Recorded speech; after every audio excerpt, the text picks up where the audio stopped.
നമസ്കാരം. ഞാനിപ്പോൾ നിൽക്കുന്നത് കോഴിമലയിലാണ്. പുതുപ്പള്ളി ഗ്രാമപഞ്ചായത്തിൻ്റെ 13-ാം വാർഡിൽപ്പെട്ട സ്ഥലമാണ്.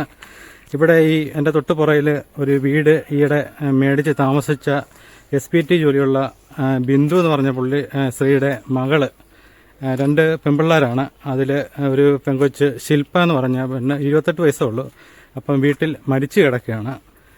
അപ്പം പോലീസെല്ലാം ഇവിടെ വന്നിട്ടുണ്ട്. ഇവർ കോട്ടയം കിളിരൂർ സ്വദേശികളാണ്. ഇവിടെ വന്ന് വീട് മേടിച്ച് താമസിക്കുന്നതാണ്. കോഴിമലപ്പള്ളിയുടെ തൊട്ട് താഴെ ഇറക്കിറങ്ങി വരുന്നിടത്ത് ഇടത്തോട്ട് പോകുന്നിടത്ത് ഒരു വില്ല പോലെ കുറച്ച് വീടുകളുണ്ട്, അതിനുള്ളിലാണ്. അപ്പം കുട്ടി ഒറ്റയ്ക്ക് ഉള്ളായിരുന്നു, അമ്മ സ്ഥലത്തില്ലായിരുന്നു. അമ്മ ഫോൺ വിളിച്ചിട്ട് കുട്ടി എടുക്കാതിരുന്നതിനെ തുടർന്ന് തൊട്ട് സമീപത്തെ വീട്ടിൽ വിളിക്കുകയും അവർ വന്ന് നോക്കുമ്പം വീടിനുള്ളിൽ കുട്ടി ഇങ്ങനെ നിലത്ത് കിടക്കുന്നതാണ് കണ്ടത്. എന്തോ കഴിച്ചുകൊണ്ടിരുന്നപ്പം വീണതാണ്. എന്താ സംഭവിച്ചെന്ന് ആർക്കും അറിയത്തില്ല. ഉടൻ തന്നെ വാർഡിലെ മെമ്പറും എല്ലാവരും കൂടെ വന്ന് ഹോസ്പിറ്റലിലേക്ക് കൊണ്ടുപോയിരിക്കുകയാണ്. കോട്ടയം മെഡിക്കൽ കോളേജിലാണ്. അപ്പോൾ അവിടെ ചെന്നപ്പോഴത്തേന് കുട്ടി മരിച്ചതായിട്ടാണ് അറിയാൻ സാധിച്ചത്. ബാക്കി വിവരങ്ങളൊന്നും ലഭ്യമായിട്ടില്ല. ഇതാണ് വീട്. ഈ 2 നില വീടാണ്.